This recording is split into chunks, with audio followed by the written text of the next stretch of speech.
Շնորհակալություն ազգային ժողովի մեծարգո նախագահ, հարգելի գործընկերներ, երբ որ այստեղից ասում եք, պարոն Կարապետյան, որ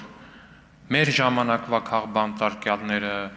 Սերժի ժամանակվա քաղբանտարկյալները, Քոչյանի ժամանակվա Պարոն Ալեքսյան, խնդրում եմ մարդկանց դիմել անուն ազգանունով։ Սերժ Սարգսյանի ժամանակվա քաղբանտարկյալները, Քոչյանի ժամանակ, Ռոբերտ Քոչյանի ժամանակվա քաղբանտարկյալներ,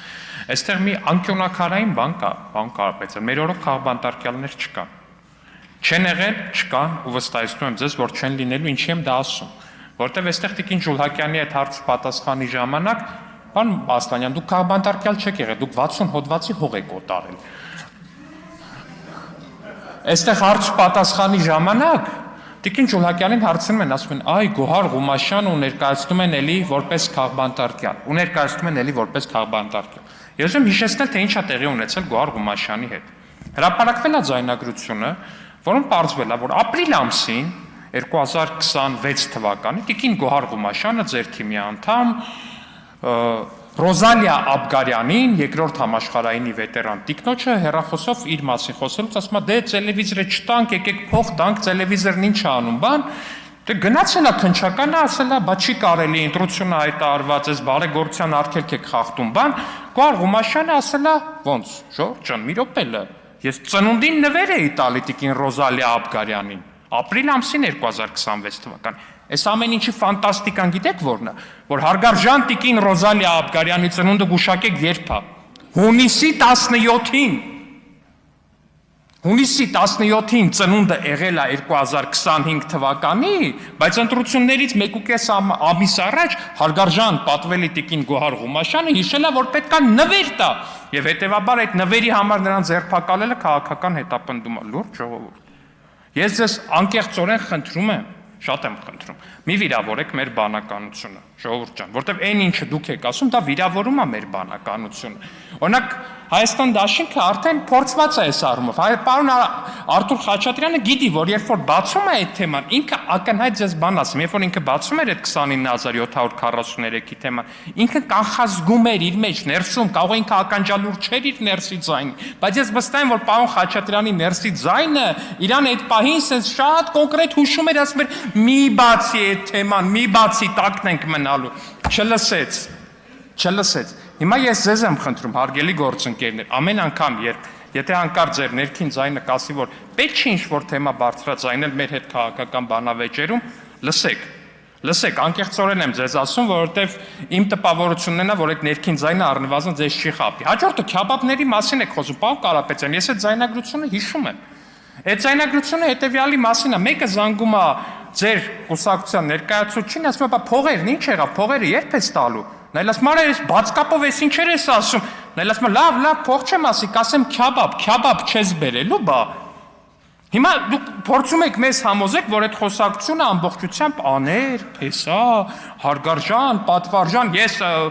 աներ չունեմ, ճիշտ է, հարցնացություն ունեմ, բայց դեռ ամուսնացած չեմ, աներ չունեմ, բայց չեմ պատկերացնում այն կոնտեքստը, որում պետքա փողին քյաբաբ ասելու խնդիր լուծել։ Այսինքն պարոն Վարդևանյանի իրաց արտահայտությունն է կոնտեքստից կտրված է։ Սիրելի մեզ դիտող քաղաքացիներ, խնդրում եմ պատկերացնել, ցած մտավարժանք անենք, էլի ինչ որ մի կոնտեքստ, որ դուք ձեր բարեկամի հետ խոսելուց թեկուզ փողին քյաբաբ ասելու ինչ որ տենց խիստ անհրաժեշտություն տեսնեք, կամ փողի մասին ձեր աներոջ հետ փողի մասին խոսելուց ինչ որ փակ կապի անհրաժեշտություն տեսնեք։ Դե միակ դեպքի այդ որ զոքաճը պետքա չիմանա դրա մասին, բայց դա էլ չեմ կարծում, որ այդ դեպքն է։ Եվ այնուամենայնիվ, հարգելի ընկերներ, այդ ամբողջ ձայնագրությունները, որ լսում ես, իսկ այդ ամբողջ ձայնագրությունների մասով, եթե ինչ-որ մի հատ սերիալ նկարահանվի, այդ սերիալի անունը պետք է լինի «Խես բաց կապով զանգել»։ Բաց կապով սենց բաներ մի խոսա։ Այդ պետք է լինի այդ սերիալի անունը։ Անկեղծորեն եմ ձեզ, ու ամենահետաքրքիրն է նա, սիրելի ընկերներ, որ անկեղծորեն իմ կարծիքով դուք ձեր կուսակցության շարքերի վերապատրաստման խնդիր ունեք։ Որտեվ ուղիղ 4 ամիս այդ մարդիկ այդ զապիսներում ասում էին բաց կապով տենց բաներ մի խոսա ու ձերոնք մեկա շարունակում էին, ասենք այդ ինչ, ես անկեղծորեն բան եմ ասում, էլի, եթե ինչ-որ մի կուսակցության շարքերի կարգապահությունը այդ մակարդակի վրա է, այդ կուսակցությունը չի կարելի վստահել երկրի իշխանությունը, հարգելի գործընկերներ։ Անկեղծ բան եմ ասում, եթե ձեր շարքերի կարգապահական վիճակը այդ է, դա շատ վատ է։ Դա ցավալիորեն վատ է։ Հաջորդը։ Էլ չեմ խոսում այն մասին, որ ինչ վիրավորանքներ էին այնտեղ հնչում պատերազմի վետերանների հասցեին։ Կատարյալ խայտառակություններ ուղղակի։ Այն չեմ խոսում այն մասին, որ ասում էր ոչխարի պես առաջը սարած տանում եմ ցույցի։ Խայտառակություն է, ժողովուրդ ջան։ Ձեր ցույցին եկող մարդն է։ Նույնիսկ փողի դիմաց է ենթադրենք, ձեր ցույցին է գալի։ Փողի դիմաց, բայց ձեր ցույցին է գալի։ Գալիս է ձեզ լսի, հասկանում եք, այդ մարդու մասին, երբ որ ասում են ոչխարի պես առաջ սարած տանում եմ, ախր այն մնացածն դա լսում են, չէ՞։ Այդ ցույցին ինձ թվում է կային մի քանի հոգի մարդ, որ օրինակ առած փողի են գնացել։ Այդ մարդիկ իրանք վիրավորված են զգում, չեն ուզում գնան այդտեղ։ Կանդասի մասին ինչեր էին ասում ձեր շտաբում։ Մարդասպանության մեջ մեղադրեցին ձեր շտաբի ներկայացուցիչները, եթե չեմ սխալվում, ճիշտ ասին, որ Տիկին Հովսեփյանն է հերոս սարքել, թե չէ նա ինչ հերոս, ձերոնց ասածներն եմ ասում միայն։ Ու տենց ձեր նախընտրական պաստառների երկրորդ մարդն էր պարոն Սամվել Կարապետյանից հետո։ Հայաստան դաշինքը ընդհանրապես sense չմտածեք էլ իրենք ընտրակաշարքից բան են։ Հայաստան դաշինքի թեման առհասարակ հետաքրքիր է։ Դեռ երկու падգամավորության տեխնացու ցուցակի ներկայացուցիչ մեկը մյուսին ասում է, հա լավ, դե ջեբը 40,000 փող կդնես, նա էլ ասում է, բայց ոնց որ 3 ընտրող են, 5 էլ չեն։ Տենց է, եթե 3 ընտրող են, ջեբը 40,000-ը կարած չդնես։ Հա, մյուս ձայնագրությունը։ Մի հոգու փող են առաջարկում, ասում ախպեր, ես գործ չունեմ, չեմ ընտրելու։ Ինչ ասեն, որ լավ լինի։ Ասում են, գողերը պրագոն են ֆրցրել, որ ով ԿՊ-ին ընտրի ու հայհոյանք։ Հիմա ես ուզում եմ տեսնեմ այդ գող ասեմ, ինչ ասեմ, չգիտեմ, բեմի փոշի ասեմ, ինչ ասեմ, այդ մարդուն, ով փաստացի 730,000 մարդու փաստացի տենց հայհոյանք է տվել, հա։ Նստած է այդ տղեն, այդ գողը, նստած է, որտեղ է նստած։ Պարոն Աստանյան, դուք այս թեմաներից լավ եք այդ նստել բանից, նստած է այդ պրագոն պտտացրած, պրագոն հայերեն ոնց է, հրովարտակ։ Հա, հրովարտակ։ Հրովարտակ պտտացրած քրեական ենթամշակույթը կրող անձը, որ նստած է, որտեղ է նստած։ Հա, շրջաբերական, Հա, իդեպ, Հայաստան դաշինքի կազմում նոր падգամավոր կա, Սևակը Խաչատրյան, իր ընտրությունների ժամանակ էլ է տես դեպք եղել, էլի ձայնագրությունը կա, էլի հրապարակված է, որ ինչ որ մեկը ասում է քֆուր կդնես վրան, որ ԿՊ ընտրողի սենսն ունենց է։ Հարգելի գործընկերներ, ես չգիտեմ, թե քանի անգամ պետք է դուք այս փոცხի վրա կանգնեք ու հասկանաք, որ երբ որ դուք փորձում եք ձեր ներկայացուցիչները փորձում են քաղաքացու վրա ձեր իսկ աջակիցների բառերով ասած հայհոյանք դնել, որպեսզի նրանք ԿՊ չընտրեն։ Քաղաքացին այդ հայհոյանքը շատ սիրուն։ Զետեղում է քվյաթերթիկի մեջ։ Այսպես սիրուն։ Ծալում է այդ քվյաթերթիկը ու իր սրտի մաղթանքներով ուղված ձեր այդ ներկայացուցիչներին հայհոյանք տեղադրող։ Նետում է քվյա խուցը։ Հետո ես վստահ եմ ձեր ներկայացուցիչները այդ հայհոյանքը ինչ որ մի բանով, հենց այդ բաներն ասող էլի ներկայացուցիչները այդ հայհոյանքը բանով, տիեզերքի ուժով կամ սիներգիայով Ռոբերտ Քոչարյանից իրաց բառերից այդ հայհոյանքը իրանք զգում են իրանց մաշկի վրա։ Ես դրանում ուղղակի վստահ եմ հարգելի գործընկերներ։ Բայց մի կարևոր բան ստեղ բաց մնաց։ Տիկին Գրիգորյանն ասում է, մեր քաղաքացիները մեզ չեն քվեարկել, որ մենք գանք ստեղ սահմանադրությանը կողմ քվեարկենք։ Տիկին Գրիգորյան, քաղաքացիները բոլորինս են ու մենք էլ մեր քաղաքացիներին ենք։ Քաղաքացիները նախարհասարակ դուք սահմանադրությանը չի որ պետքա քվեարկեք։ Դուք պետքա քվեարկեք սահմանադրական հանրաքվե նշանակելու մասին որոշման համար։ Այսինքն պետքա քաղաքացիներին քվեարկելու իրավունք տալու համար քվեարկեք։ Բայց ակնհայտ է իմ համար, հա, որ Քոչարյանը քաղաքացիներին ընտրության հնարավորություն, հա, տենց այդքան հավանական բան չի, որ դուք ուզենաք, որ քաղաքացիները իրենց կարծիքը ասեն։ Բայց այդ անկախության հռչակագրի կոնկրետ որ կետի հղումն եք ուզում, որ մշտապես պահպանվի, սիրելի գործընկերներ։ Անկախության հռչակագրի մի հղում կա, մի կետ կա, որը որ այստեղ բաների դեբատների առիթ է դառնում։ Հավատարիմ մնալով Լեռնային Ղարաբաղի եւ Հայաստանի Հանրապետության գերագույն խորհուրդների վերավիավորման Հայաստանի Սոցիալիստական Հանրապետության Սոցիալիստական Հանրապետության միավորման մասին կետին։ Այսինքն դուք գտնում եք, որ դա պետք է արձանագրված լինի մեր սահմանադրության մեջ։ Հետո երբ որ ձեզ ասում ենք պատերազմի կուսակցություն, նեղանում եք։ Հիմա այստեղ པարզ հարց եմ տալիս։ Դուք գտնում եք, որ Հայաստանի Մի վարքյան մի ընդհատեք, պարոն, դուք գտնում եք Հայաստան դաշինք եւ ուժեղ Հայաստան դաշինքներ։ Պարզ հարց եմ տալիս։ Արդյոք Հայաստանի Հանրապետությունը պետք է շարժվի Գերագույն խորհուրդների այդ որոշմանը հավատարիմ մնալով, թե ոչ։ Ավարտվեց։ Խնդրում եմ պատասխանեք։ Շնորհակալություն։ Դավիթ Ղազինյան։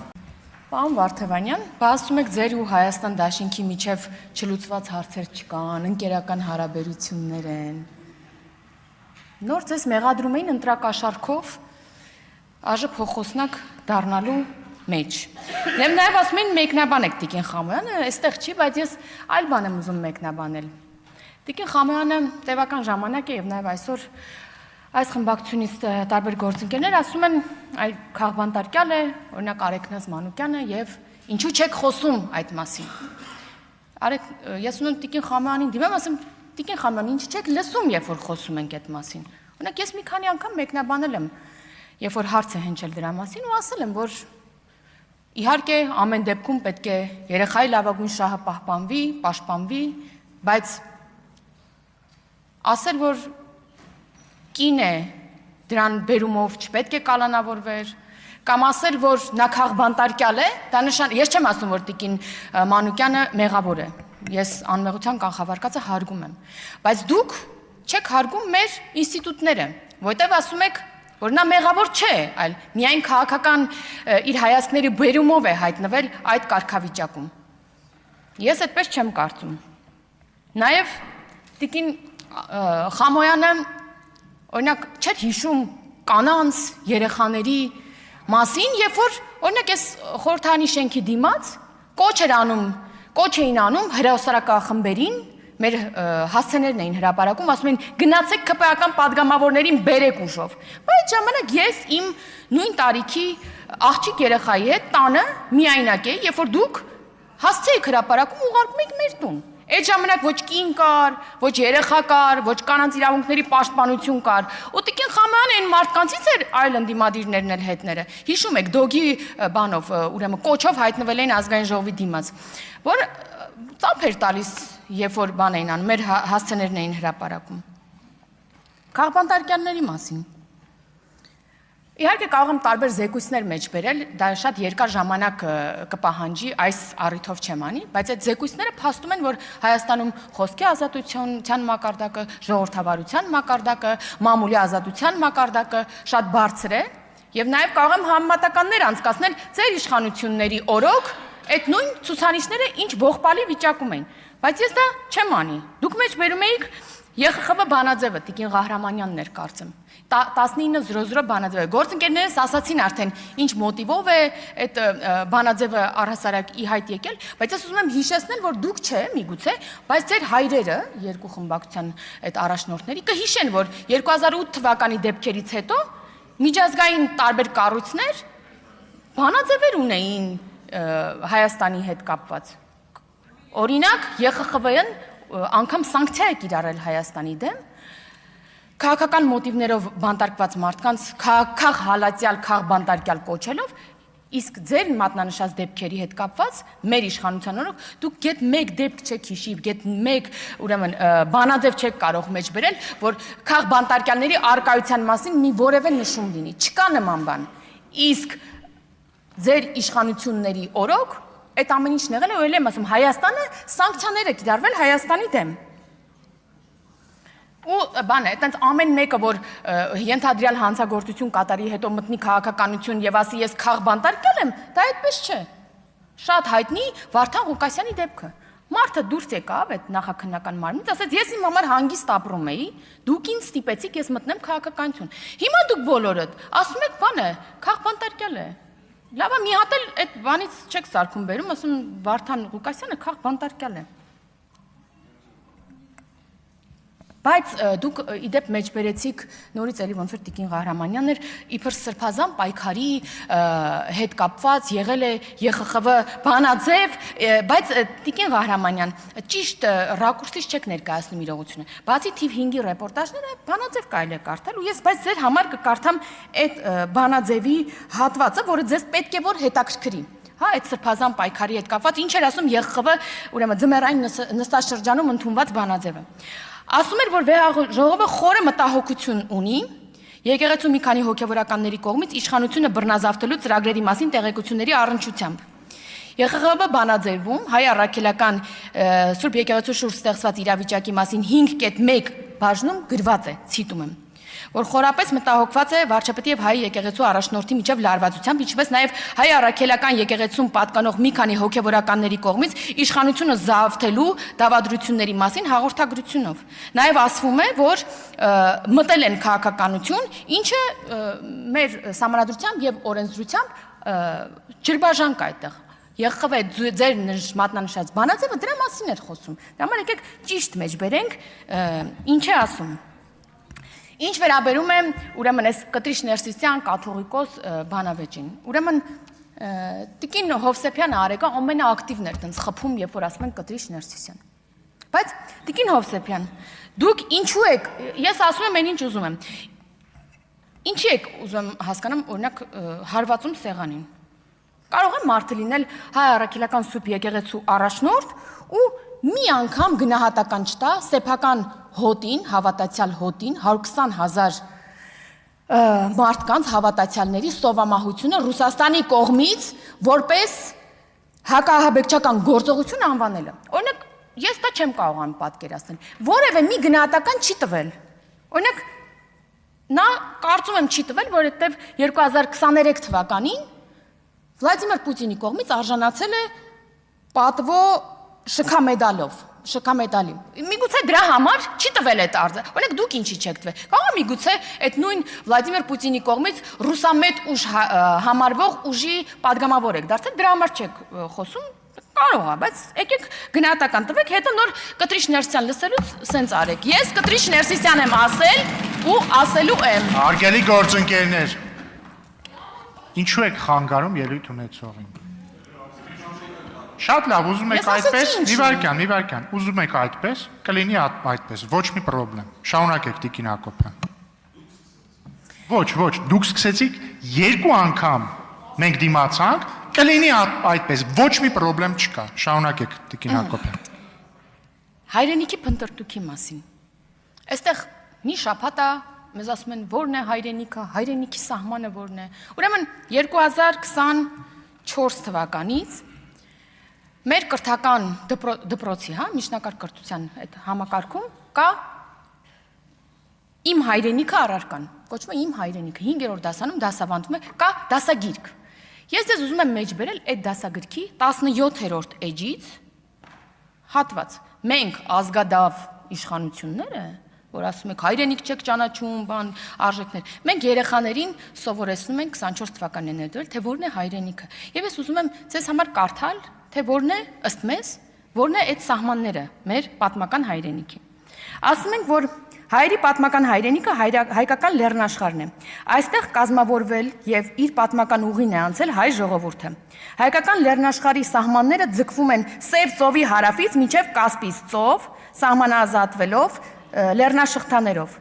Նաև այստեղ մենք երեխաներին սովորացնում ենք, որ հայկական լեռնաշխարհի ամենաբարձր լեռը Մասիսն է կամ Մեծ Արարատը։ Եվ սենց կարևոր բաներ, որի հետ կապված դուք գայս եք մեզ եք մեղադրում, իսկ մենք ներդրել ենք առակեւ երեխաներին սովորացնում ենք որն է դա։ Դրա համար մի փնտրեք։ Դուք այս հավաքական ընդդիմությունը ձեր սիրած ասած, պարոն Կարապետյան, մեզ 5 տարի մեղադրել է 42,000 կիլոմետր տարածքով հայրենիքը ընդամենը 29743 դարձնելու մեջ, ասում եք այո, հաստատում եք։ Ու եկել եք այստեղ ասում եք երկու իրականություն կա պատմական Հայաստան, կա իրական Հայաստան, պատմական Հայաստանը մենք կիսում ենք այլ ժողովուրդների հետ, ճիշտ բաներ եք ասում, ես ձեզ ասեմ, ձեր հռետորաբանությունը այն էության հետ, որը դուք ներկայացրել եք տարիներով, շատ է տարբերվում, ախր Այդ երկուսը իրար հետ մի տեսակ չի խոսում։ Եթե գալիս եք ասում եք դուք 42,000-ից սարքել եք 29743, ու նաև այստեղ հայտարարում եք որ դուք չունեք տարածքային պահանջ, բայց միևնույն ժամանակ մեզ մեղադրում եք ու քաղաքական դիվիդենդ եք սարքում այդ ամեն ինչը, սա իրար հետ չի խոսում։ Պետք է ազնիվ լինել եւ ասել այն, ինչ ասել եք։ Շնորհակալություն։ Շնորհակալ եմ ազգային ժողովի մեծարգո նախագահ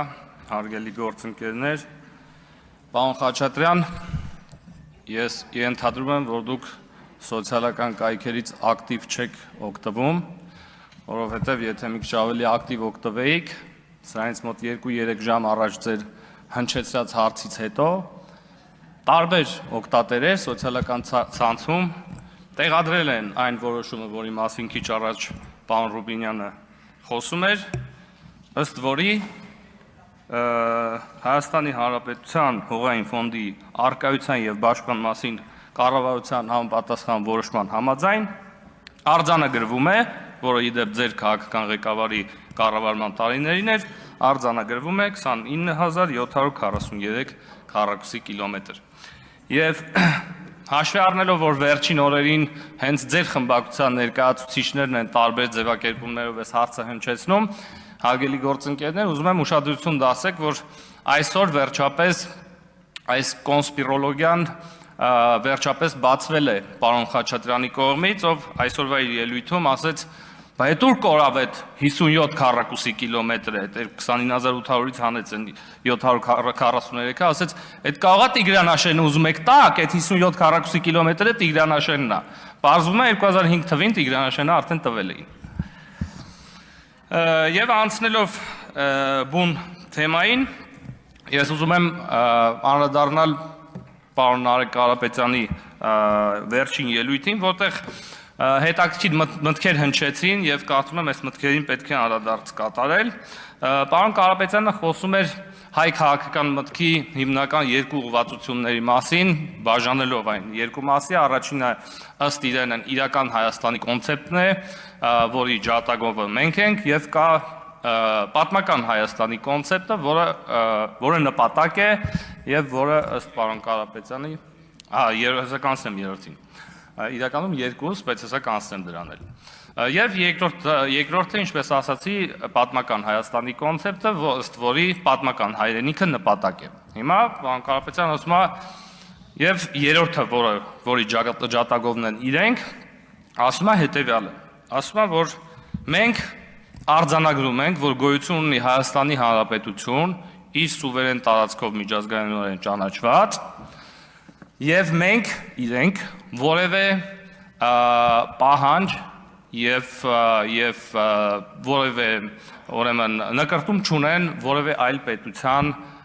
սուվերեն տարածքի եւ որևէ պահանջ չունեն այլ պետությունից տարածքի տեսքով։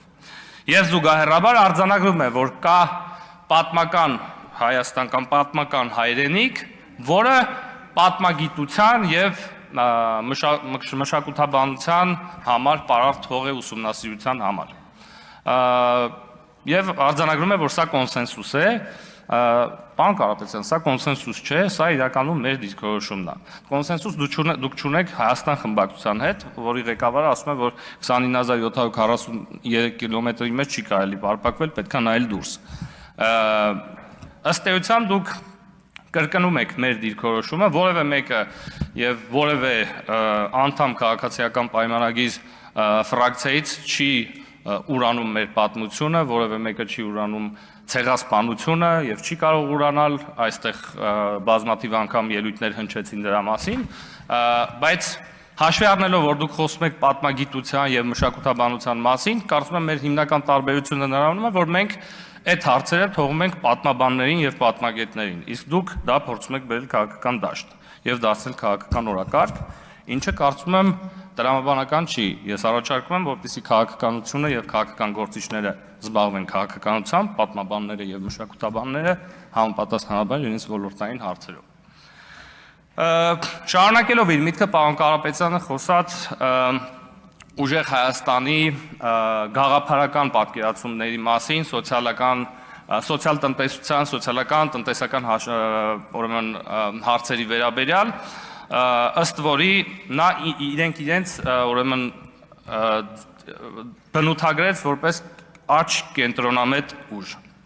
Առաջինը խոսելով սոցիալական հարցերի մասին,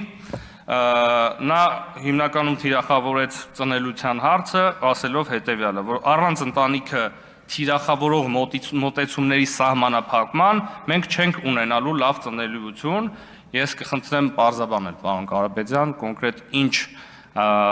երևույթների մասին է խոսքը, ինչ մոտեցումների մասին է խոսքը, որը պետք է սահմանափակվի, որի արդյունքում պետք է ավելանա ծնելիությունը, որովհետև ենթադրվում է, որ ինչ որ երևույթներ այս պահին կան, որոնք արատավորում են կամ թիրախավորում են ընտանիքի ինստիտուտը կամ ծնելիությունը։ Եվ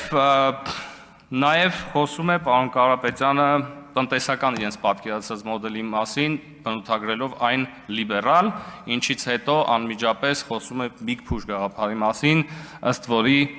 ենթադրվում է, որ պետությունը ահռելի միջամտություն պետք է ունենա տնտեսության մեջ, սա ամենևին լիբերալ մոտեցում չի, պարոն Կարապետյան, սա ավելի սա ինտերվենցիոնիստական մոտեցում է եւ լիբերալ տնտեսության հետ ըստ էության կապ չունի, կարծում եմ այս տարանջատումը եւ այս հակասությունը պետք է դուք արձանագրեք։ Հաջորդը եւս մեկ անգամ անդրադառնալով այս 135 գողացված, այսպես ասած, ձայներին Բարգավաճ Հայաստանի, ես կարծում եմ, որ այս հարցին պետք է մի քիչ ավելի պարզ լեզվով անդրադառնալ։ Հարգելի գործընկերներ, Բարգավաճ Հայաստան, ոչ ոք չի կարող ասել, որ Բարգավաճ Հայաստան կուսակցությունը ստացել է 135 ձայն։ Դա ուղղակի ճշմարտության չի, իրականությանը չի համապատասխանում, ինչու, որովհետև եթե դուք, ընդ որում բոլորը այս հարցի վերաբերյալ կա համընդհանուր կոնսենսուս, որ տվյալ երկու տեղամասերում կենտրոնական ընտրական հանձնաժողովի որոշումն առայն, որ պետք է չեղարկվեն արդյունքները, որևէ խնդիր չկա։ Այսինքն բոլորը համաձայն են այս որոշման հետ։ Իսկ ինչու են համաձայն այս որոշման հետ, որովհետև բոլորը համաձայն են, որ ժամը 20:00-ից հետո այն մարդիկ, ովքեր մուտք են գործել ընտրատեղամասեր, իրավունք չունեին ընտրելու։ Հիմա հարց, որտեղից ձեզ վստահություն, որ 135 ձայներից մեծամասնությունը կամ կեսը կամ այդ ամբողջ թիվը, չգիտեմ քանի հոգի է հետո մասնակցել, հենց այն մարդիկ չեն, ովքեր մտել են ընտրատեղամասեր 20:00-ից հետո։ Եվ քանի որ այդ հարցի պատասխանը չկա, որևէ մեկը չի կարող պնդել, որ Բարգավաճ Հայաստան կուսակցությունը ստացել է 135 ձայն։ Խոսելով քաղբանտարկյալների մասին, հարգելի գործընկերներ, ես նախորդիվ վերջին իմ ելույթում այս հարցը ուղղեցի ձեզանից որևէ պատգամավոր այս հարցին չանդրադարձավ, ես կխնդրում եմ այնուամենայնիվ մեզ այս հարցին պատասխանել, մեզ եւ մեր հանրությանը սա իսկապես շատ հուզող հարց է։ Վերջը այդ 157 քրեական գործ կա, 200-ից ավել գաղտնալսում կա հրապարակված, որը ենթադրում է, որ նմանատիպ խոսակցություններ եղել են տասնապատիկ ավել։ Հիմա խոսքը գնում է հարյուրավոր մարդկանց մասին, ովքեր ենթադրաբար Ուժեղ Հայաստան կուսակցության անունից մասսայաբար բաժանել են ընտրակաշարք։ Հիմա հարց, արդյոք դուք ուզում եք մեզ եւ մեր հանրությանը ապացուցել կամ ասել, որ սա եղել է ինքնաբուխ կերպով, ասես grassroot ընտրակաշարքի դրսևորում եւ որ դա չի եղել վերից վար կազմակերպված, որովհետեւ հարգելի գործընկերներ, կարծում եմ պահը հասունացել է, որ այս հարցին դուք վերջապես անդրադառնաք, որովհետեւ ասել, որ դա մեր հետ կապ չունի, մենք որևէ կապ չունենք այդ մարդկանց հետ, չգիտեմ, դուք ըստ էության դուք որևէ անդրադարձ այս հարցին չեք կատարել, ըստ էության։ Ես կխնդրեմ պատե առիթով այս հարցին եւս անդրադառնաք։ Եվ վերջում, հարգելի գործընկերներ, նախավերջում կներեք, ինչը վերաբերվում է այս ամեն օր այս հարցի մասին խոսում ենք, որ պետք է Ուժեղ Հայաստան խմբակցությունը ներողություն խնդրի Երգան Ղազարյանի ասացի համար, հարգելի գործընկերներ, անկախ ամեն ինչից ես կարծում եմ, որ դուք այդ պատասխանատվությունը կիսում եք, ընդ որում կիսում եք այդ պատասխանատվությունը այն պահից, երբ որ ինքը հայտնվել է ձեր նախընտրական ցուցակում եւ ներողություն կխնդրեք, չեք խնդրի, ես կարծում եմ խնդրի էությունը դա չի փոխում, ինչ վերաբերում է կոնկրետ պարոն Ղազարյանին, հարգելի գործընկերներ, քանի որ նա մեզ չի տեսնում այստեղից։ Ես առաջարկում եմ, որպեսզի մենք նրան չտեսնենք։ Ընդ որում պարոն Ղազարյանը եկեք նկատենք, որ հետևողական չի իր մոտեցման մեջ, որտեղ երբ որ ստեղ Տիկին Ջուլհակյանը կանգնած էր, ինքը Տիկին Ջուլհակյանին տեսնում էր հարցեր ուղղում բան։ Ես առաջարկում եմ ավելի հետևողական եղեք այդ առումով պարոն Ղազարյան։ Ես առաջարկում եմ հարգելի գործընկերներ, որպեսզի պարոն Ղազարյանին մենք այսօր չտեսնենք որևէ կերպ եւ ըստ այդմ դրանից բխող բոլոր հետևանքներով։ Եվ ամենավերջում հիմա ինչը վերաբերվում է ձևակերպումներին Գարեգին Բ, թե Կտրիչ Ներսիսյան, թե ինչ, հարգելի գործընկերներ, եկեք արձանագրենք մի բան։ Դուք ունեք դիրքորոշում առայն, վերջացնում եմ, որ ձեր հավատքից, չգիտեմ, տարբեր դիրքորոշումներից ելնելով, որ այս ձևակերպումը ձեր համար վիրավորական է։ Մեր համար վիրավորական է, որ մի մարդ ավարտում եմ, մի մարդ, ով խախտել է իր կուսակրոնության ուխտը կարող է լինել կոչվել հայոց կաթողիկոս, ոչ պակաս քան ձեր համար։ Եվ հետևաբար առաջարկում եմ հարգենք իրար դիրքորոշումը եւ չխաթարենք այս նիստերը։ Շնորհակալություն։ Շնորհակալություն ազգային ժողովի մեծարգո նախագահ, հարգելի գործընկերներ,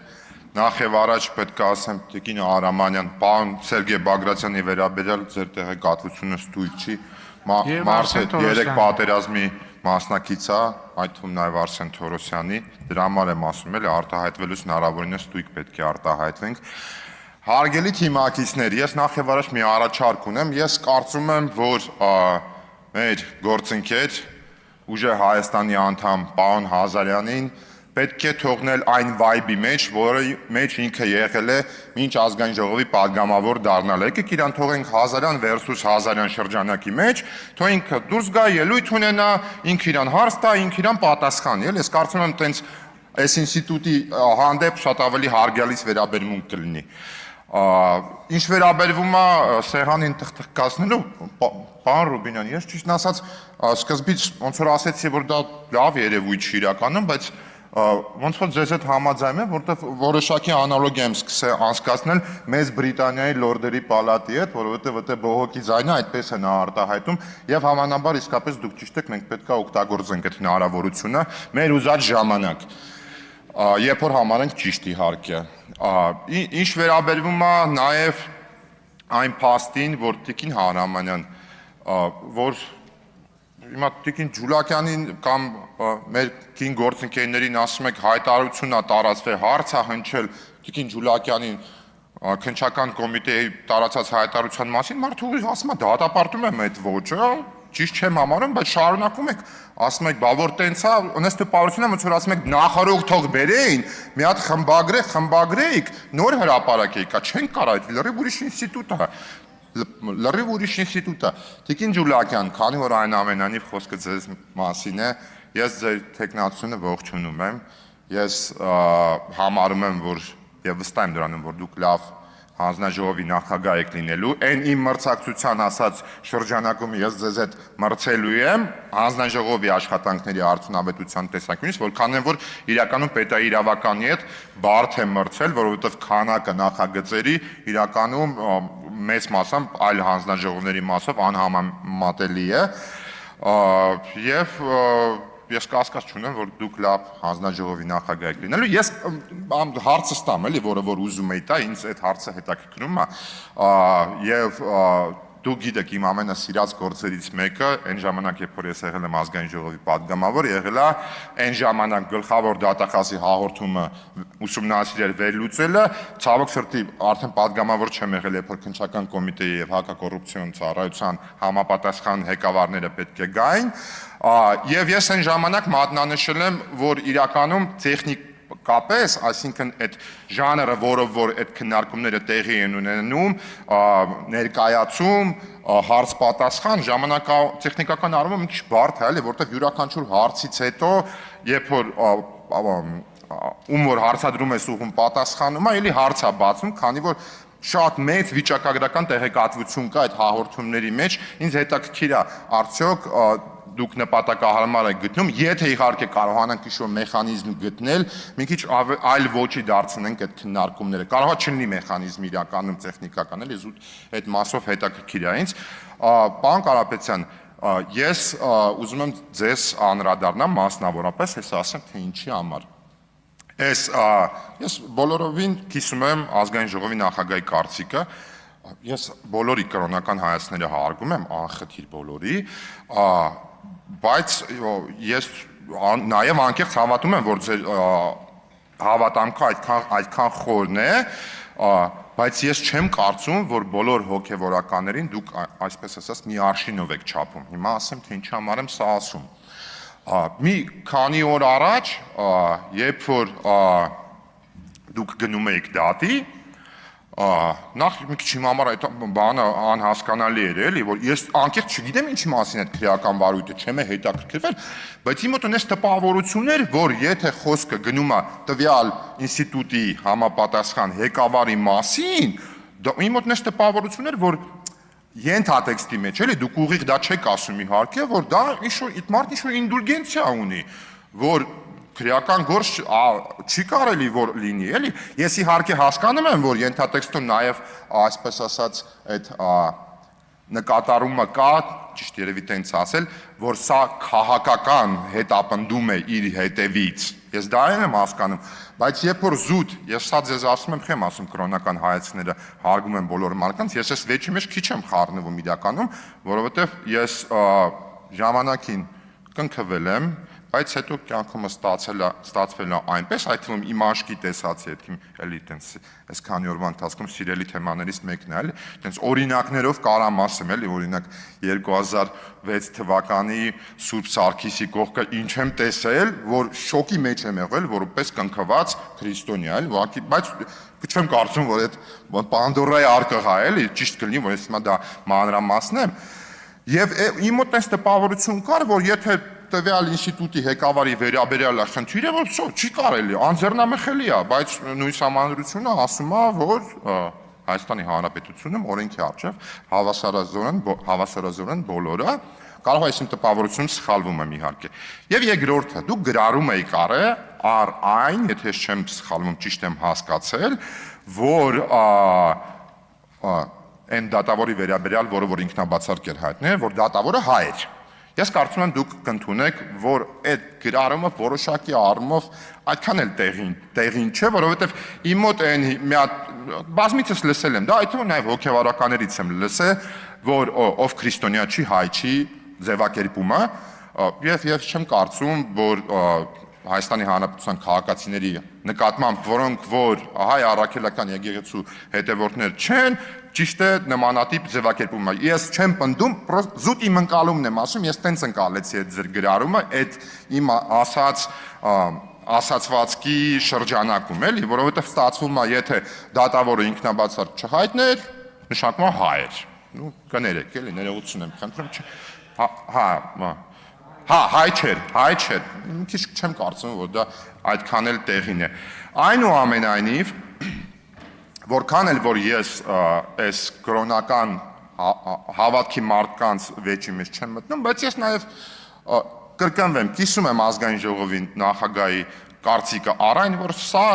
իրականում կրոնական բանավեճ չէ, սա քաղաքական բանավեճ է, եւ այդ քաղաքական բանավեճը փաստացի սկսվել է այն բանից սկսած, երբ որ հայ առաքելական եկեղեցու ոնց է կոչում այդ պայքարը, սրբազան պայքարը,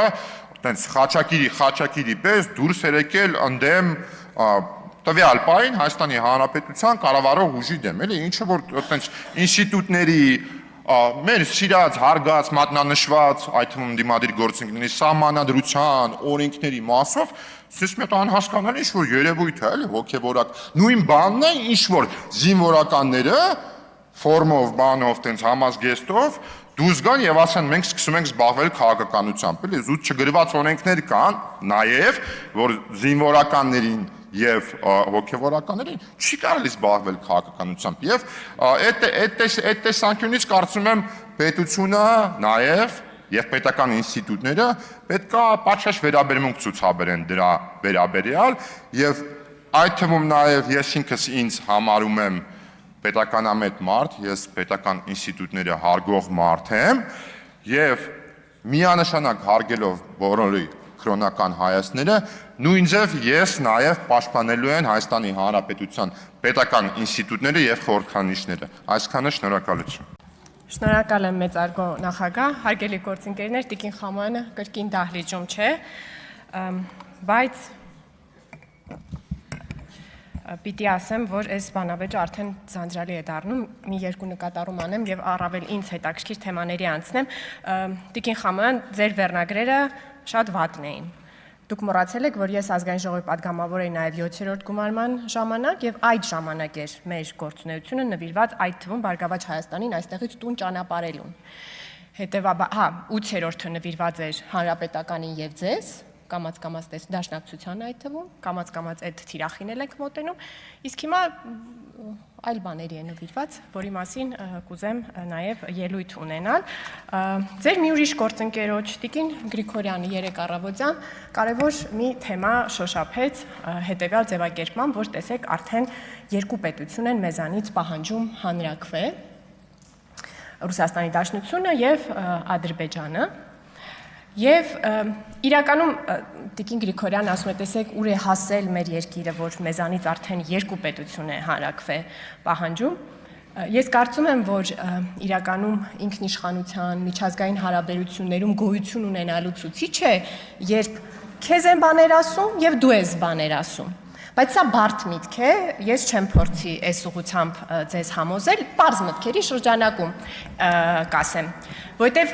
միայն հանրաքվե պարտադրել ասելով ձեր զուգահեռը չի ավարտվում։ Դուք պետքա կարողանաք գաք այս ամբիոնի մոտ կանգնեք եւ ինչպես ասում եք Ալիևյան սահմանադրություն, Ալիևյան հանրաքվե, այդպես էլ պետքա կարողանաք ասել Պուտինյան սահմանադրություն, Պուտինյան հանրաքվե, Պուտինյան եվրոպական միություն։ Որովհետեւ ձեր պնդումները նախորդ թեմայի շուրջ եղել են այն, որ խաղաղությունը մեր հանրաքվեն, նոր սահմանադրությունը բխում են բացառապես Ադրբեջանի շահերից եւ եթե արվելու են բացառապես Ալիևի պահանջով։ Հիմա եթե այդ պարզ մտքերով ենք առաջնորդվում, պետք է գա կանգնեք այս ամբիոնի մոտ եւ ասեք, որ Հայաստանի անդամակցությունը Եվրոպական միությանը բխում է Ռուսաստանի Դաշնության շահերից եւ եթե Հայաստանը կատարի հանրաքվե եւ անդամակցի Եվրոպական միությանը, կկատարի Ռուսաստանի Դաշնության պահանջը։ Այս ինչի՞ էսպես ձևակերպում, որ դուք հասկանաք, թե ձեր նախորդ ձևակերպումները որքան պրիմիտիվ են, որքան մակերեսային են։ Իսկ ինչ է պահանջվում հայ ժողովրդից։ Պահանջվում է հետ նայել իր 3000-ամյա պատմությանը եւ կատարել քաղաքական ակտ, հարգելի գործընկերներ։ Մեկ անգամ մեր ճակատագրին տեր կանգնել, ժամանակից, մեր պատմության ժամանակից մի քայլ առաջ անցնել, շրջվել նայել այս քարտեզին եւ ասել, որ այն կատարյալ է։ Սա շատ ցավոտ բան է, որովհետեւ գիտենք մեր ժողովուրդը ինչ պատմություն է ունեցել։ Սա ցավոտ ակտ է, բայց պետություն ունեցող ժողովուրդները այդպիսի իրենց ճակատագրին տեր կանգնելիս ցավոտ որոշումներ պետք է կատարեն։ Ընդ որում այս խոսակցությունը հաճախ բլոկ անելու համար ընդդիմադիրները ասում են Ալիևյան, ադրբեջանյան եւ այլն, ադրբեջանական, բայց այս խոսակցությունը այնքան հին է, որքան հայոց պետականության պատմության մասին խոսակցությունը։ Այսպիսի խոսակցություն ծավալվել է 1918-ից հետո այդ ընթացքում, ծավալվել է 91 թվականին եւ գիտեք այդ տարիների մասին ես չեմ կարողանում շատ քննադատաբար խոսել, թե ինչու այդ դաշնակցականները առաջին հանրապետության չկարողացան կատարել այդ քաղաքական ակտը, ինչու երրորդ հանրապետությունը հիմնադրած մեր հայրերն ու մայրերը չկարողացան կատարել այդ ակտը, որովհետև մտածում եմ, որ դե պատերազմներ էին ընթանում եւ ընթացող պատերազմի ժամանակ գիտեք Հայաստանի ժողովուրդը ցույց չի անում, ինչպես ընդդիմությունը, դաշնակցությունը։ Օրինակ իմ հայրը առաջին պատերազմի ժամանակ Մանվել Գրիգորյանի ջոկատում եղել է մատաղիսում։ Եվ իհարկե հարցեր չի տվել մատաղիսը լղիմից ներս էր, լղիմից դուրս էր, դա իր հայրենիքն էր, դա իր հայրենիքը չէր։ Երբ կռվում ենք։ Մայրս էլ 1 տարի կապավոր է ծառայել։ Էլի հարցեր չի տվել։ Պատերազմի ժամանակ հարցեր չեն տալիս։ Ցույց չեն անում, ինչպես դուք արել եք։ Առաջին պատերազմի ժամանակ դաշնակցությունը ցույց է արել։ Առաջին պատերազմի ժամանակ։ Երկրորդի էլ։ Երկրորդի ժամանակ, իհարկե, բայց երբ հաստատվում է հրադադար, խաղաղություն, մենք որպես ժողովուրդ այդ կարևորագույն խոսակցությունը պետք է ունենանք։ Մենք այդ քաղաքական ակտը ի վիճակի ենք անելու, շրջվել այս քարտեզին եւ ասել, որ այն տակի մնացածը չի, այն կիսատ չի։ Մենք թերի չենք։ Այս քարտեզը կատարյալ է։ Դա ցավոտ է, բայց դա պետք է կատարել, որպեսզի այս քարտեզը պահպանվի։ Այս քննարկումը 90-ականներին տեղի է ունեցել։ Մեր սահմանադրության նախաբանի առաջի տարբերակը գրվել է առանց անկախության հռչակագրին հղման։ Այն գրվել է այսպես. Մենք Հայաստանի Հանրապետության ժողովուրդը լի վճռականությամբ իրականացնելու ինքնիշխան հայոց պետականության վերածնման ու հզորացման մեր ազատասեր նախնիների սուրբ պատգամը ապահովելու համար մեր եւ մեր սերունդների ազատությունը, ընդհանուր բարեկեցությունը, քաղաքացիական համերաշխությունը ընդունում ենք սույն սահմանադրությունը։ Այս նախաբանը Ալիևյան է եղել։ Իհարկե Լևոն Տեր-Պետրոսյանը կամ այլ մարդիկ, ովքեր եղել են այդ հանձնաժողովի անդամ, Աշոտ Ոսկանյանը, ձեզ համար հեղինակություններ չեն, որ դուք շրջվեք այդ մարդկանց հեղինակությունը ճանաչեք։ Ես նայում եմ այդ ցանկին, թե ովքեր են եղել այդ հանձնաժողովի անդամները, ովքեր 13 կողմ, դեմ 0 դեմ։ Եվ ձեռնպահ երկու քվեարկությամբ հավանության են արժանացրել այս նախաբանը։ Այնտեղ գտել եմ Աշոտ Նավասարդյանի անունը, որը կարող է ձեզ համար, քանի որ այստեղ ներկա եւ նախկին հանրապետականներ կան, գուցե նա ձեզ համար հեղինակություն լինի։ Եւ դուք չկարողանաք այդ մարդուն, ով հանրապետական կուսակցության հիմնադիրն է, որի հայրը, որի անդամ է եղել ձեր հայրը, պարոն Կարապետյան, ֆրակցիայի ղեկավար, աշխատակազմի ղեկավար եւ այլն։ Իր հեղինակությունը ճանաչեք, չշրջվեք իրան, ասեք Ալիևյան բան է կարել, բայց չէր էլ կարող, որտեղ այն ժամանակ այդպիսի խոսակցություն չկար։ Նման բան չասեք, այլ մտածեք, որ այդ մարդը փորձել է հաղթահարի այս մարդիկ բոլորը։ Իրենց ներսում ազգային ազատագրական պայքարի այդ բորբոքվող պատմությունը 3000-ամյա կամ չգիտեմ 387 թվականից մեր թվարկության եւ փորձել այդ քաղաքական ակտը կատարի։ Բայց ինչպես անկախության հռչակագրի մասին քննարկումը նախորդիվ, այդպես էլ այս քննարկումը պղտորվել է եւ իհարկե այստեղ պարոն Մանուկյանը ասում էր, որ բանավեճի մեջ դաշնակցությունը չի հաղթել։ Իհարկե ամբողջական չի հաղթել, բայց բերել մտցրել է որոշ դրույթներ։ Իրենց երկու հոգի այդ հանձնաժողովից այլընտրանքային նախագիծ են առաջ քաշել եւ առաջարկել են, որ պետք է անպայման խոսվի հայերի իրենց պատմական հայրենիքում ապրելու իրավունքի միջազգային ճանաչման մասին եւ Սփյուռքի հետ կապը ցույց չի տրվում։ Ինչ հաշակում Հայաստանի ժողովուրդ կամ մի ամբողջ հայ ժողովուրդ եւ հետո խոսել բանավիճել կռվել են, այդ որ գալիս էստեղ ասում ա գիտեք ինչ տեսակետների բախում էր։ Հասկանում եք, լավ, այդ ուղղությամբ չգնամ, հետո կգնամ։ Եվ այդ կոմպրոմիսի արդյունքում ծնվել է մեր ներկա սահմանադրության նախաբանը իր հղումով հռչակագրին։ Չէ, դա սխալ որոշում է, դա լղոզել է։ Եվ իրականում իսկապես ենթադրվում է, որ մենք պետք է այդ որոշումը կայացնենք նաև հայ ժողովուրդ եւ Հայաստանի ժողովուրդ այդ տերմինների վերաբերյալ, Սփյուռք Հայաստան հարաբերություններ եւ այո, ամբողջական իշխանությունը, ամբողջական որոշումը Հայաստանի ճակատագիրը որոշելու պետք է լինի Հայաստանի Հանրապետության քաղաքացիների ձեռքում, որտեղ գիտեք հակառակ պարագայում ինչ է տեղի ունենում։ Այ ինչպես օրինակ ձեր ուժի ղեկավարը այդ նույն խորհրդային միությունը փլուզվեց, մենք անկախացանք, արցնապատ Սպասքի գործարանը սեփականաշնորհվեց, Հայաստանի ժողովրդի ժառանգություններ, չէ։ Հետո այդ գործարանի հիման վրա մարդը մեկնեց ուրեմն Ռուսաստանի Դաշնություն, այնտեղ կապ էր հաստատեց բիզնես, կուտակեց գումարներ, այդ թվում այդ մյուս երկրի պետական տենդերների միջոցով, այսինքն մի պտույտ արեց տենց Սփյուռքով, վերադարձավ Հայաստան եւ նախորդ օրը հարց ու պատասխանի ժամանակ հայտարարեց, մեջբերեմ, պետք է երազեք բոլորդ հայ ժողովուրդը, որ ես մնամ պայքարի մեջ։ Սա պարոն Սամվել Կարապետյանն է ասել 2 օր առաջ այն հայտնի բանը, որ միջադեպը որ տեղի ունեցավ, ես գնացի տեսնեմ իսկ ինչ է ասել, բացի վիրավորական բաներից։ Սա էլ է թե վիրավորական։ Չի կարա այսպես լինի։ Չի կարա Սփյուռքից մեկը գա եւ ասի պետք է երազեք, որ ես մնամ պայքարի մեջ։ Սա ճիշտ չէ։ Սա սխալ է, բայց իրականում սրա մեջ է ամփոփված ձեր քաղաքական անհաջողության բանաձևումը, որտեղ դուք էլ մյուս կողմից կանգնում եք մարդու մասին ասում եք, նա ազգային բարերար է։ Դուք եք իրան ներշնչում այդ միտքը, որ ինքը կարաշրջվի Հայաստանի ժողովրդին ասի պետք է երազեք, որ ես մնամ պայքարի մեջ։ Եթե ուզում եք շարունակել այս ճանապարհով գնալ, արեք, դա ձեր քաղաքական անհաջողությունն է նշանակելու, բայց Հայաստանի Հանրապետությունը նրա ժողովրդին մենք պաշտպանելու ենք եւ պետականությունը պիտի հարատևի այս կատարյալ քարտեզով։ Դա դժվար է ասել, բայց պիտի ասվի։ Մեսրոպ Մանուկյան։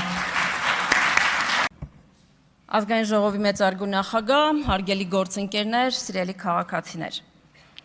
Իրականում քննարկում ենք առանցքային հանձնաժողովի նախագահի թեկնածությունը եւ ինձ մոտ կարծիք կար ձևավորված, որ քննարկումը լինելու է առավել մասնագիտական, առավել իրավական հարթության մեջ, առավել բովանդակային, Բայց արի ուտես, որ մեր սիրելի ընդդիմությունը անգամ Տիկին Ջուլակյանի նուրբ կանացի մարմնում տեսնում է սպառնալիք։ Պարոն Ղազարյան, բաս ազեց։ Ես հույս ունեի, որ հարցերը կլինեն առավել թիրախային եւ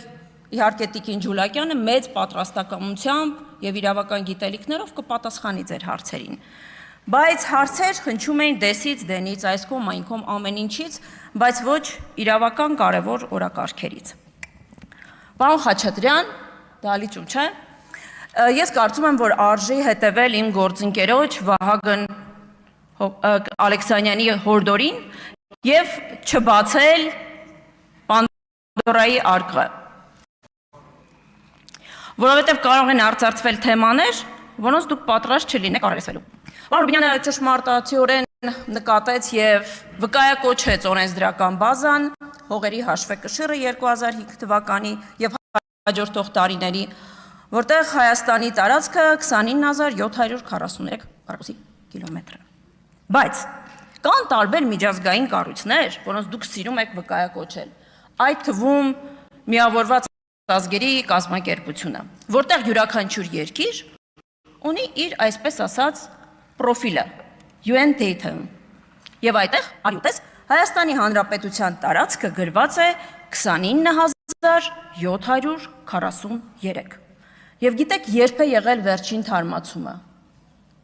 2014-ին։ Դրանից առաջ չգիտեմ ինչ տվյալներ են եղել, բայց վստահաբար կարող եմ ասել, որ 2014-ին քաղաքացիական պայմանագիրը իշխանություն չի եղել։ Մեկ այլ կառույց, IMF-ը, Արժույթի միջազգային հիմնադրամը։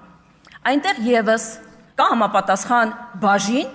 որտեղ Հայաստանի տարածքը նշված է 29743։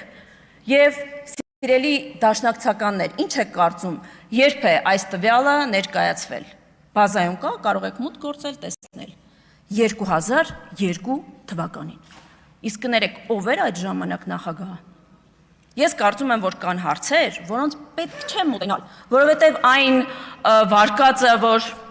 հայտնի ֆիլմում ասվում է «Тут помню, тут не помню», այդ լավ ժանր չի, ձեզ լավ տեղ չի տանում։ Այնպես որ ցանկացած թեմայի մասին խոսելուց լավ կլինի, որ մի հատ հիմքերը գնաք ստուգեք։ Հաջորդիվ ես ուզում եմ այս փաստը վկայակոչել եւ դիմել մեր քաղաքացիներին։ Ամեն անգամ, երբ այս մարդիկ խոսում են Հայաստանի մասին, Ղարաբաղը հանձնելու մասին, հիշեք միշտ, որ ինչպես միջազգային տարբեր կառույցներում իրենք ժամանակին ներկայացրել են 29743-ը, այդպես էլ տարբեր ժամանակահատվածում բանակցային գործընթացում գնացել են մեկ բան բանակցել են, եկել են մեր ժողովրդին մեկ այլ բան հրամցրել, այլևս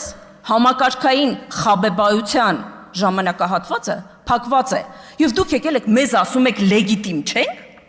իդեպ լեգիտիմության մասին։ Եթե մենք լեգիտիմ չենք, ուզում եմ հարցով դիմել պարոն Վարդևանյանին։ Պարոն Վարդևանյան, դուք ձեզ որպես ընտրված փոխնախագահ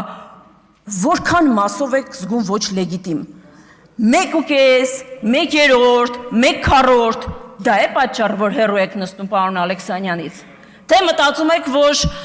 եթե մոտ նստեք կարող է միգրացիա լինել քաղաքացիական պայմանագիր, ես որպես վարչության անդամ ասում եմ, որ հույս չունենաք։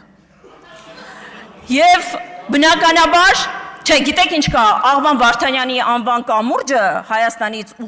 ուժեղ Հայաստան, դա մեր դեպքում չի գործում, հույսներդ կտրեք։ Եվ ամեն բանում, երբ որ ընդդիմությունը գալիս է եւ ասում է Ալիևյան սահմանադրությունը, Ալիևյան օրակարգը, հարգելիներ, պետք չի ամեն ինչում փնտրել Ադրբեջանի հետքը։ Իրապես պետք չի մութ սենյակում փնտրել սև կատու, հատկապես եթե այն այնտեղ չկա։ Պետք չի։ Նույնը անում է ուժեղ Հայաստանը։ Ամեն ելույթի ընթացքում վկայակոչում է հարևան Ադրբեջանի ղեկավարությանը, հոգևոր առաջնորդին։ Ես գիտեք մի բան եմ ուզում հասկանալ։ Իրականում ադրբեջանական թեզերը բերել Հայաստանի դաշտ, դա լավ ժանր չէ։ Պարոն Կարապետյան, այդ մարդիկ միգուցե հսկայական գումարներ պետք է ծախսեին, որ Հայաստանի օրակարգում իրենց թեզերը արծարծվեին, բայց ամեն օր բարձր ամբիոնից գալ եւ ադրբեջանական թեզեր շրջանառել, դա լավ բանի մասին չի խոսում։ Եվ դա իհարկե կապված է մեծ գումարների կամ շահերի հետ։ Իսկ կարող է պատահի, որ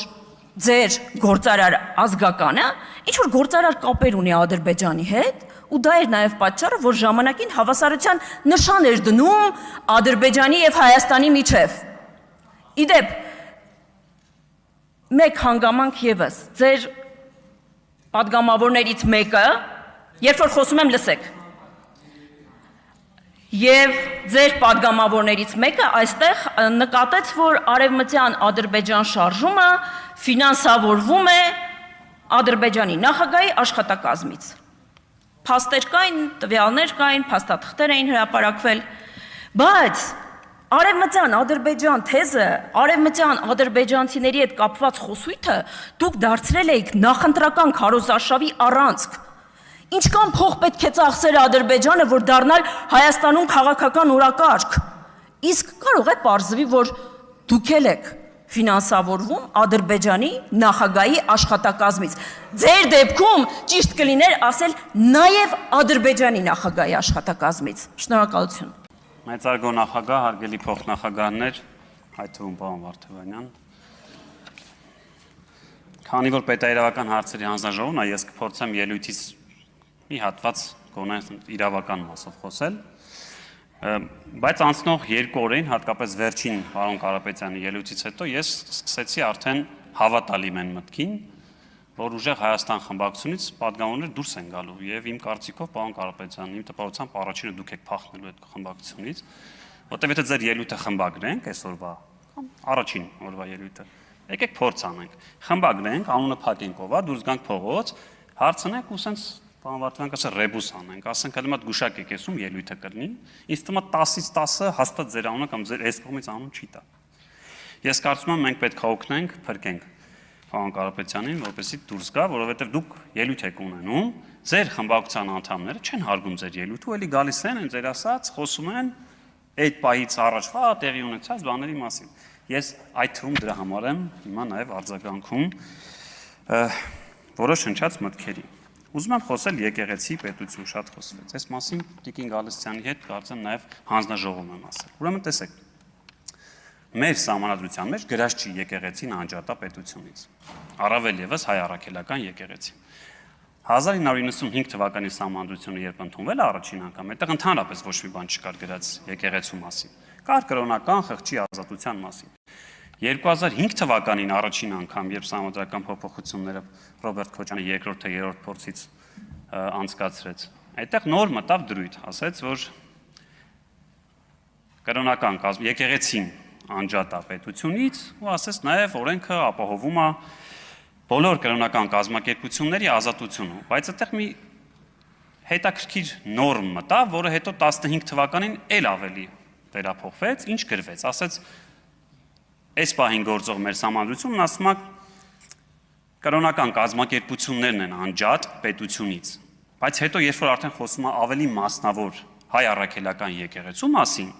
ասում է այ այն բոլոր կրոնական կազմակերպություններից բացի հայ առաքելական եկեղեցի եւ պետություն հարաբերությունները կարող են կարգավորվել օրենքով, այսինքն մեզ օրենսդիրին սահմանադրությունը տվել է այդ հնարավորությունը, որպեսզի մենք գանք այստեղ եւ կարգավորենք պետություն եւ հայ առաքելական եկեղեցի հարաբերությունները։ Մի բան, որը ըստ սահմանադրության օրինակ չեն կարող անել ոչ հայ առաքելական եկեղեցու հանդեպ։ Օրինակ չեն կարող հայ կաթոլիկ եկեղեցու եւ պետություն առանձին օրենք ընդունել։ Դրա համար էլ կա Հայաստանում հայ առաքելական եկեղեցու մասին առանձին օրենք։ Այդ օրենքի շրջանակներում էլ կարգավորվում է որոշակի հարաբերություններ։ Հաջորդը, որ ասում եք պետությունը մտել է եկեղեցի։ Գիտեք ով է առաջին անգամ, պարոն Ղազենյան, դիմել դատարան ու ասել, ոչ թե օրինակ, որ ես չգիտեմ, ԱԺ-ի հետ խնդիր ունեմ։ Հայ առաքելական եկեղեցին է առաջին անգամ մտել դատարան, գիտեք ինչ հարցով։ Ասել է ես մի հատ հոգևորական կա 2000 այս տարվա կարծես փետրվարին էր։ Ասել է ես մի հատ հոգևորական կա, որին կարգալույծ եմ արել, հարգելի դատարան, խնդրում եմ ապահովի, որ ինքը բանալիները տա ինձ։ Այսինքն ինքն է գնացել մտել այդ դատարան, այդ դրանով ընդունելով, որ ինքը կարա իր ներքին հարաբերությունները պարզի դատարանի միջոցով, գնացած է հարգելի դատարան, խնդրում եմ ապահովեք իմ այն որոշումը, որով որ ես զրկել եմ իրավունքից այսինչ նախկին քահանային վանքին տնորինելու, կամ տիրապետելու, ոչ թե տնօրինելու, խնդրում եմ ապահովի։ Հիմա այդ նույն դատարանն էլ ասում է կարա, չէ, ասի, որ դե եթե դու մի անգամ ինձ եկել ասել ես պայմանական, որ Սիսակին հեռացրել եմ, ապահովի սա, հիմա էլ օրինակ, Սիսակն է եկել ինձ ասում, այս մարդը, որ ինձ հեռացրել է, ապօրինի է, խնդրում եմ հարաբերությունները մեր պարզի։ Սա այս մասով։ Այսինքն եթե այդ տրամաբանությամբ գնանք, առաջին սուբյեկտը, որ դիմել է դատարան, դա եղել է հայ առաքելական եկեղեցի։ Եվ երկրորդ այն կտորը չհասկացա, էլի, այսինքն գալ ասել գողերեք դա վիրավորական չի, բայց փուրը տալը վիրավորական է։ Ուզում եմ հասկանամ այդ որ պանյատով ենք, էլի, առաջնորդում եմ պարոն Մանուկյանի ասած մանդատները դնեն գնանք դուրս խոսանք։ Պարոն Մանուկյանը այստեղ չի, պարոն Մանուկյան, այդ պանյատներով ես դուք այստեղ նստած որևէ մեկս այլևս չենք կարող օրենքով գող դառնալ։ Պանյատներով չի, Ես հասկացողություններով։ հատուկ ասեցի, այո, կարող եմ հայերենով ասել, շնորհակալ եմ։ Այսինքն գալ ասել որ փուրը տալը վիրավորական է, բայց ֆրալ ասել գողերը ձեր համար, այսինքն որ դες ասում են գող դուք դրանից լավ եք զգում, բայց որ ասենք փուրը տալիս եք վատ եք զգում։ Հիմա մի բան։ Ուրեմն գրածա մեր տեղեկատվական համբանն է, պաշտոնական տեղեկագիրն է 2002 թվականից եմ գալիս։ Պարոն Խաչատրյանը չկա։ Գրածա վավերացնում եմ Հայաստան Հանրապետության նախագահ Ռոբերտ Քոչարյան։ 2005 թվական հոկտեմբերի 27 Կոչվում է Հայաստանի Հանրապետության համայնքների վարչական սահմաններից դուրս գտնվող տարբեր կատեգորիաների հողերը համայնքների վարչական սահմաններում ընդգրկելու մասին ծրագիրը։ Հոդված առաջինում ասում է Հայաստանի Հանրապետության տարածքը կազմում է 29743 քառակուսի կիլոմետր։ Այս Ռոբերտ Քոչարյանն։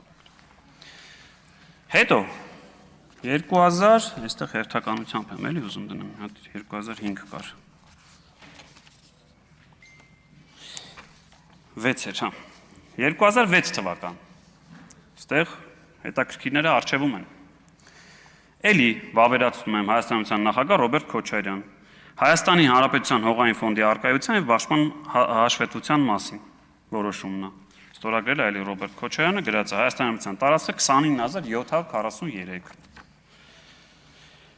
Գալիս ենք 2007 թվական, էլի նախագահ Ռոբերտ Քոչարյան կոչվում է Հայաստանի Հանրապետության պետական բյուջեից ֆինանսավորվող անշարժ գույքի կադաստրի զարգացման համալիր ծրագիրը հաստատելու մասին։ Ուրեմն հոդված 4-ում, պարոն Լևոն Քոչարյան, այդ զուտ որ խոսում եք դրա համար է ասում, ոչ թե որ ձեր հայրն աստորագրել։ Հոդված 4-ում գրված ասում է Հայաստանի Հանրապետության տարածքը կազմում է ընդամենը 29800 քառակուսի կիլոմետր։ 2000 հիշում ենք, ընթերցում է 2, 6, այս 7-ին արդեն դարձավ 29800, բայց այս որոշման абսուրդը գիտեք որն է։ Ուրեմն իրավական առումով 4 հոդվածում տենց է ասում, գալիս ենք ծախսերի նախահաշիվ այլ հոդվածում, ասում է Հայաստանի Հանրապետության տարածքը 29810 է։ Հետո այս նույն որոշումը, որ մի փաստաթուղթ է, ժողովուրդ ստորագրել է էլի Ռոբերտ Քոչարյանը, ծրագրի հիմնավորման մեջ Հայաստանի Հանրապետությունը դառնում է 29743։ Հասկանում եք, մի փաստաթուղթ է, որ սենց ստորագրել է, 3 տարածք է գրած 29800, 29810 եւ 29743։ Հետո ասում եք դասագրքեր, չէ, դասագրքերից չի միայն։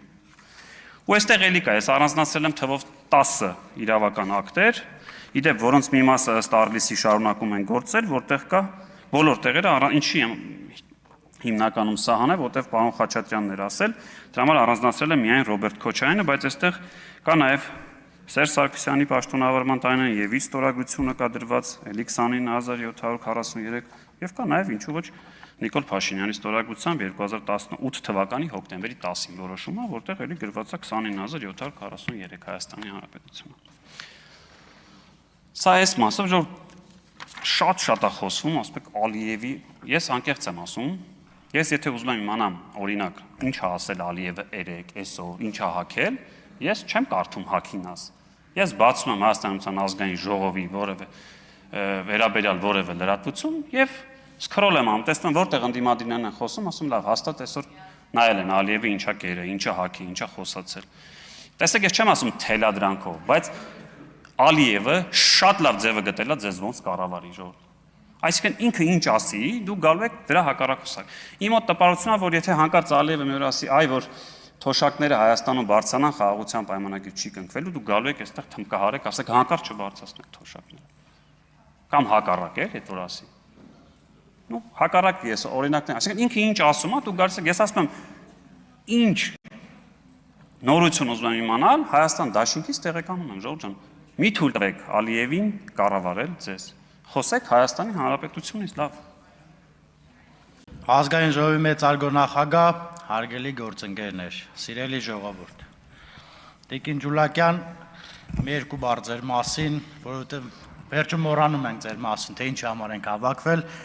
Ուզում եմ ասել սիրելի հայրենակիցներ, Տիկին Ջուլակյանին արդեն բավական երկար ժամանակից ճանաչում եմ եւ իմ համար հեղինակություն որպես իրավաբան կարող եմ նշել ցանկացած խորհուրդ, հարց, օրենքի հետ կապված ցանկացած ինչ-որ դրույթ եթե լինում է, մոտենում եմ Տիկին Ջուլակյանին եւ վստահաբար ինքը հստակ պատասխանում է իմ բոլոր հարցերին եւ ես իմ տեսած իրավաբաններից լավագույններից է եւ ես ողջունում եմ ձեր տեխնացությունը եւ ընտրությունից հետո մաղթում եմ ձեզ բարի երթ։ Հիմա անցնենք մի քանի ելույթների խոսքերի ոնց եք ուզում ձևակերպենք։ Տեսեք, այստեղ սիրելի հայրենակիցներ, մի բան եմ ուզում ասել, ես նախ ձեզնից ուզում եմ ներողություն խնդրել ձեզանից, որովհետև ինչա կատարվում, ինձ երբ փողոցում հանդիպում եք, ասում եք, «Էդ ինչա, էլի նույն պատմությունն է, դուք ասիք, մենք ասիք, նրանք ասին, այս բանի մեջ եք, այս դիսկուրսի մեջ եք մտել», ես ձեզանից ներողություն եմ խնդրում, բայց ասում եմ, որ այս հանձնաժողովի նախագահների ընտրությունները վերջանա, անպայման զբաղվելու ենք ձեր հարցերով, ինձ դիմել են Ծովազարդ բնակավայրից, հարգելի ծովազարդներ, չենք մոռանալու ձեր դպրոցի մասին, Լճապ բնակավայրից, Ծաղկաշենցիներ, հարգելի ծաղկաշենցիներ, գալու ենք ձեր մոտ, Սևանա-Լճեյկու համակարգի խախտման դեպքով ինձ ուղարկած հարգելի քաղաքացի ձեր տեսանյութը, գործը արդեն իսկ սկսվել է, գործը ընթանում է եւ ձեզ կպատասխանեմ, բայց մի քանի բան չասել ուղղակի չեմ կարող։ Սիրելի հայրենակիցներ, ուզում եմ դուք բացեք ամեն օր ձեր հեռուստացույցը, չգիտեմ, եթե նույնիսկ ձեր համար տհաճել է, բայց խնդրում եմ, եթե նայեք մեր հարգելի ընդդիմության գործընկերների ելույթները եւ դուք իմ կարծիքով մի բան ձեր մոտ կֆիքսեք։ Այստեղ ինչա կատարվում։ Այստեղ հիմնականում գալիս են, ասում էին գալիս ենք ձեր մասին մտածելու, ձեր հարցերով զբաղվելու, բայց յուրաքանչյուր ելույթի գոնե մի քանի րոպե նվիրված է Հայաստան էլեկտրոցանցերին, որը ըստ էության պետականացման այդ փուլում է, որը դպրոցների, մանկապարտեզների եւ այլնի վրա ըստ մամուլի կամ ըստ հայտարարությունների հավելագրումներ արել եւ այլն եւ այլն։ Երկրորդը, այստեղ խոսվում է կամ Հայաստան էլեկտրոցանցերից կամ խոսվում է օրինակ անցած անգամ պարոն Ֆարմանյան երևի խոսում էր այստեղ ապրանքաշրջանառությունից, խոսում էր ԵԱՏՄ-ի ռիսկերից եւ այլից, որպես տնտեսագետ ես էլ մի երկու հարց ունեմ պարոն Ֆարմանյանին, հուսով եմ այս հարցերից կպատասխանի, ես բացեցի պարոն Ֆարմանյանի կենսագրությունը ու տեսա, որ ինքը աշխատել է Հայաստանում արկային մաքսային պետեկամների կոմիտեում, ուզում եմ պարոն Ֆարմանյանին հարց տալ, օրինակ պարոն Ֆարմանյան, ձեր աշխատած ժամանակահատվածի եւ հիմակվա բյուջե գեներացված գումարների տարբերությունը արդյոք դուք տեսել եք եւ ոնց է լինում, որ օրինակ հանրապետական կուսակցության ժամանակ դու պարբերաբար ըստ մամուլի արագությամբ բարձրանում է ձեր դիրքերը, բարձր պաշտոններ եք զբաղեցնում, բայց օրինակ 2019 թվականին էլ չեք աշխատում, այսինքն այն ժամանակ ձեզ առաջնորդում էին, այն ժամանակ ձեզ օգնում էին ձեր բարեկամներն, ընկերները, որ մեզ մեղադրում եք դրա մեջ, եւ ինչ եմ ուզում ասել։ Տեսեք, հիմա ստացվում է այնպես, որ ձեր այդ ժամանակվա պետական եկամների կոմիտեից այսօր հարյուրավոր գույքեր, հարյուրավոր միլիոնների գույքեր են պետությանը վերադարձնում, ըստ էության գործեր կան եւ արդյոք դուք գիտեիք այդ մասին, արդյոք այն ժամանակ, որ դուք մաքսայնում եք աշխատում, այսքան ազատ էր, ապրանքների ներկրումն, ապրանքների արտահանումն, արդյոք ազատ էր, արդյոք հարկային պարտավորությունները բոլորն էին կատարում, թե օրինակ կար արտոնյալ պաշտոնյաներ, որոնք այդ հարկային պարտավորությունները չէին կատարում։ Պարոն Կարապետյան, ասում եք ձեզ դատելու են, եթե, չգիտեմ, ասեն շարունակեք եւ այլն հաջորդ դատավորը, մի խոսքով, որ որը այո, ես ուզում եմ ասել, մեզ արդեն դատել են։ Մենք դատվեն օր ենք եկել այստեղ։ Այսինքն ձեր հայրիկի իշխանության տարիներին մենք արդեն դատվել ենք։ Դատվելուց հետո ենք եկել այստեղ։ Այնպես չի, որ այդ դատվել է, այդ դատարանները, այդ հրահանգով դատարանները մենք չգիտենք։ Կամ հարգելի գործընկերներ, ասում եք դատարաններին հրահանգում եք։ Ես վստահաբար ասում եմ, հարգելի գործընկերներ, սիրելի ժողովուրդ, եթե մենք դատարաններին հրահանգելու լինեինք, մեր ժողովուրդը քարոզարշավի ժամանակ բռնում էր ու ասում էր. Ռոբերտ Քոչանին դատեք եւ մենք ձեզ եւ դրանից հետո Հայաստանի Հանրապետության քաղաքացին մեզ 400,000 ավել ձայն կտար։ Եթե մենք հրահանգել ունեինք, կտես կհրահանգեինք։ Սիրելի գործընկերներ, ասում եք բանա։ Պարոն Ղազյան, հա, երևի ասում է, եթե սենց լինի նիստերը կկատվածահար կլինի, կներեք, բայց չգիտեմ ով էր այստեղից ասեց։ Չէ, Ժորժան, ընդդիմության գործընկերներ ասեցիք, մի նենց արեք, որ նիստը կատվածահար լինի, երևի ձեր բացենք կնայենք։ Ժորժան, նիստերը կատվածահարներ, դա սպառնալիք չի, այսինքն այդ լուրջ չի ազգային ժողովի պատգամավորի ստեղի ասածը։ Ասում է բանա, լրատվամիջոցներին ասում է ճնշում եք, մի քանի օր երբ նիստը նոր էր սկսվել, ստեղից մեկ պատգամավոր էլի ընդդիմությունից ասեց, որ լրագրողների ճանապարհները փակել է պարոն Ռուբինյանը, չի թողնում այս կողմից այն կողմ ասնեն, լրագրողներն այնտեղից ասում են, որ չէ, նման բան չկա, բայց ինքը նորից պնդում է եւ այդ վերնագրով նյութերը տարածվում են։ Լրագրողների ճնշում եթե լիներ, սիրելի գործընկերներ, լրագրողները այստեղ նստած իմ գործընկերների հասցեին երբ ինչ ուզում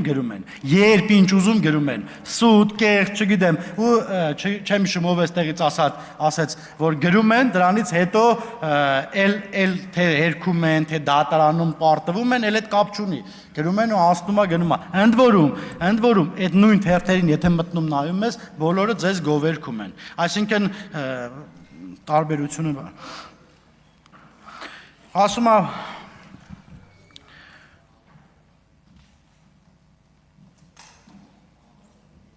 հա ում գործից ազատում են դառնում անդիմադիր կամ ում ապօրինի գույքը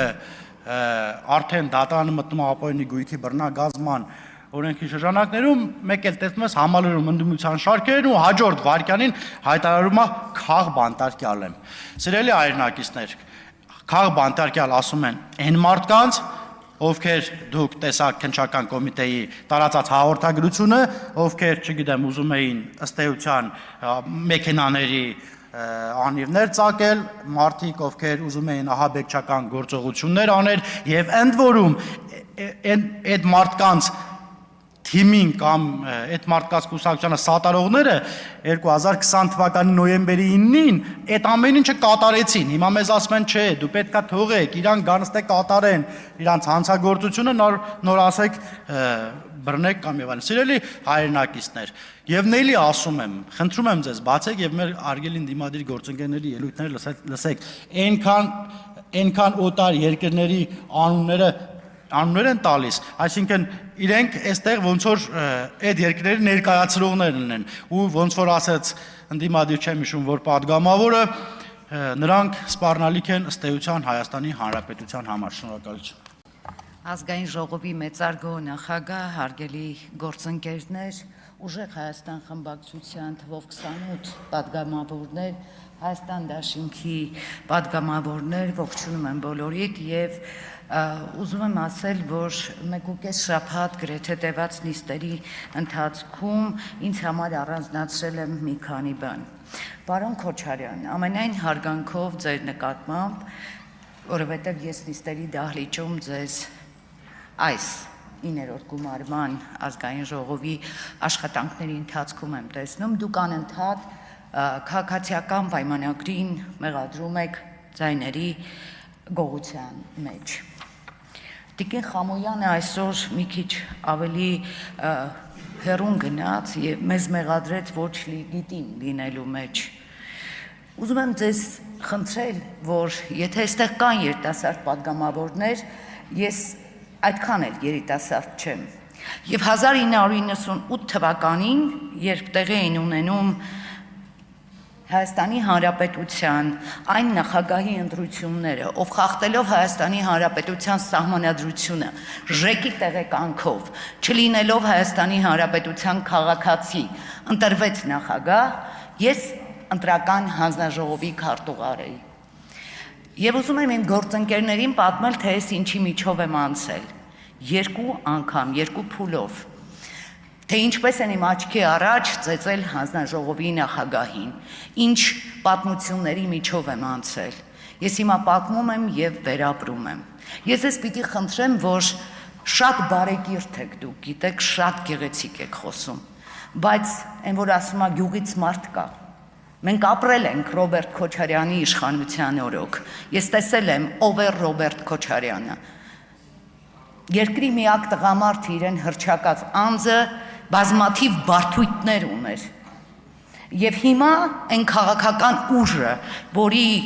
լիդերը Ռոբերտ Քոչարյանն է, մարդով խախտել է Հայաստանի Հանրապետության սահմանադրությունը, ժեկի տեղեկանքով դարձել է նախագահ,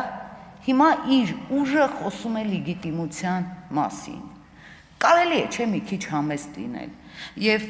լեգիտիմության հարցը ով դուք գոնե մի բարձրացրեք, պարոն Քոչարյան, ամենայն հարգանքով ձեր նկատմամբ։ Պարոն Կարապետյան, ձեզ ուզում եմ խնդրել, որ երբ որ նշել էիք, որ Էդգար Ղազարյանը չափավոր ազատություն ունի, դուք իրեն, անձամբ դուք իրեն չափավոր ազատություն եք տվել, դա ձեր հարցազրույցից մի հատված է, ուզում եմ ասել, որ ազատությունն ամենաթողությունը եւ դաստիարակության պակասը չէ։ Ես էստեղ այսօր վարվեցի այնպես, ինչպես ինքն է վարվում։ Ես իրեն չեմ նկատում, ու գիտեք ինչու, որովհետև իմ զոհված ազատամարտիկների, զոհված զինվորների, իմ ընկեր ծնողները ինձ ամեն օր գրում են ձեր թիմակից ընկերոջ մասին, եւ այդ մարդիկ շատ հայտնի մարդիկ են։ Այդ մարդիկ գրում են, որ դուք, պարոն Կարապետյան, պատասխանատու եք իր համար։ Եվ քանի դեռ, այսինքն իրենք իր ներողությունը չեն ակնկալում, որովհետև այլևս իր ներողության կարիքը չկա, մարդը այսօր այստեղ հող էր նախապատրաստում իր ասածը հիմնավորելու համար։ Եվ դա խոսում է իր բարոյական արժեքների մասին։ Գուցե դուք մի քիչ իր ազատության սահմանները կրճատեք, երևի մտածելու բան ունեք։ Ես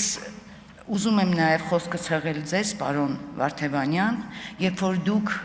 ելույթ եք ունենում այստեղ, դուք ռետորական հարց հնչեցրեցիք կապված Հայաստանի Հանրապետության